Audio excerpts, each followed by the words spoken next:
Hello YouTube, I'm Maxwell with Stardude Outdoors, and today we're going to be talking about the AR-15 build of my dreams.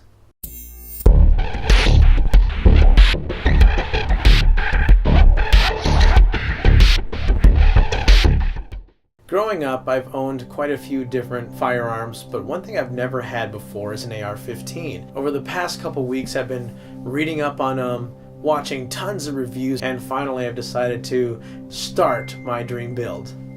So first up, we're going to be talking about different options, different parts that I deem to be some of the best that I could find. Now this is going to be a project over time, so I'm going to be posting up a bunch of different videos as the parts do come in. As of yet, I don't have any parts, but I do have a list of everything that I want to get, and that's what we're going to be sharing with you guys today.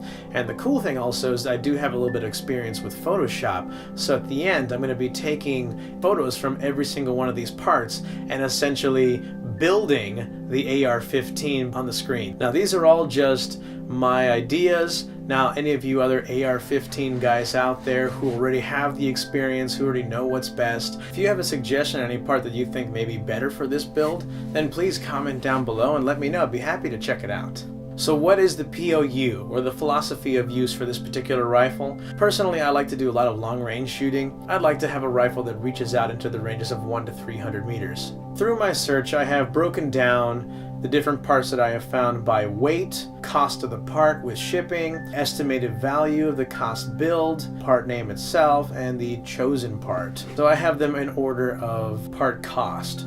A couple of the items that I'm going to be mentioning, I actually couldn't find a listed weight value to it. I'd like to ideally keep my AR in the 6-pound range, nothing too much heavier than that. I'm in a pretty light build, but at the same time something that's going to be pretty awesome.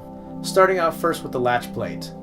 For the latch plate, I have chosen the ATI AR-15 locking ring. This is one of those items that I did not find a particular weight value for, so we're just going to move on to the next one. The next up is also going to be a standard castle nut, which is also an ATI. Chosen the AR-15 steel castle nut for the universal receiver. This also did not have a listed weight value, so we're going to move on to the next one.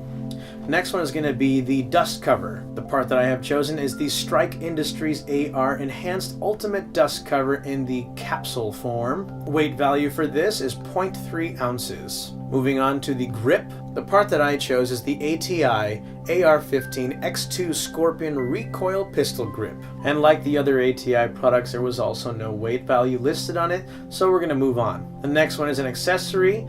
It is the Battle Arms Development Bad Lever, also known as the Battery Assisting Device. The weight value of this comes in at 0.3 ounces. Next up on the list is an angled foregrip.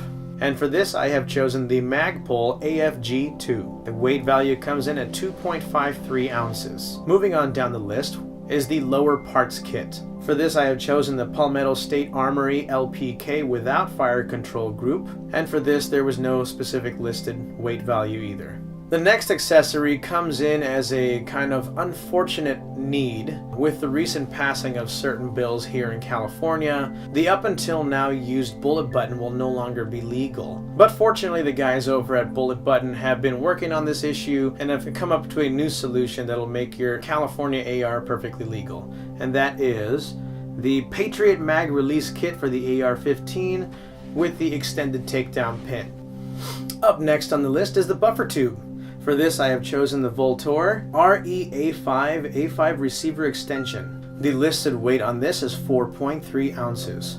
Next, the buttstock. I have selected the BattleLink Minimalist stock. That comes in at a light 5.8 ounces. Up next is the safety selector, and you can't go wrong with the Battle Arms Development Ambidextrous Safety Selector, or the Badass. On their website I did not find a listed weight on this, so we're going to move on down to the next item. Next are the sights, the front and rear. For the front, the Magpul MBus Pro sights, as well as the MBus Pro LR adjustable sights for the rear. The front sights come in at 1.5 ounces, the rear come in at 2 ounces. Next up is the charging handle. For this part I have chosen the AXTS Ambidextrous Raptor charging handle. This comes in at 1.3 ounces. Next is my muzzle device. For this I have chosen the M472 Severe Duty Compensator. This comes in at 2.6 ounces. Now moving on to the more expensive items on the list. the handguard or the front rail. For this part I have chosen the ATI AR-15 aluminum 6-sided forend with the utility rail package and the FS8 nose cone. This comes in at 9.1 ounces. Next is the buffer spring. For this I have chosen the JP Enterprises Gen 2 silent capture spring. I didn't find a listed weight value for this, so moving on to the next one. Next is the trigger. For this I have chosen the Geisley High-Speed National Match Designated Marksman's Rifle trigger. There was no listed weight value for this either. Moving on to the bull carrier group. For this I have chosen the Cryptic Coatings BCG in Mystic Black. This comes in at 11.55 ounces. Now on to the barrel. For this I have chosen the Odinworks 223 Wild Barrel 16.1 inch with the intermediate gas system. This comes in at 31.2 ounces. Along with the barrel I will be adding on the Odinworks adjustable low profile gas block, which is an upgrade, and that comes in at 2.15 ounces. For the optic I have chosen the Aimpoint Patrol Rifle Red Dot Sight. This comes in at 11.6 ounces. And finally, the upper and lower receiver set. For this I have chosen the Battle Arms Development BAD 556 lightweight billet receiver set. This comes in at 6.84 ounces. So that's everything that I have on my list so far. I'm sure I'm missing a few parts, and I'm sure those things are going to be changed as I move throughout my build over time. But right now, the weight comes out at 93.07 ounces. Now there were a few things there that didn't have weight values to them, but right now at 93.07 ounces that actually comes out to 5.82 pounds. So I'm thinking probably once I get everything else in there, plus also I did not include a magazine, I'm probably going to be somewhere just over 6 pounds, which to me is a pretty awesome build. Now as you might have noticed, I included the listed prices that I could find online for these different items, and so far the estimated cost of the build we're looking at around $2,964.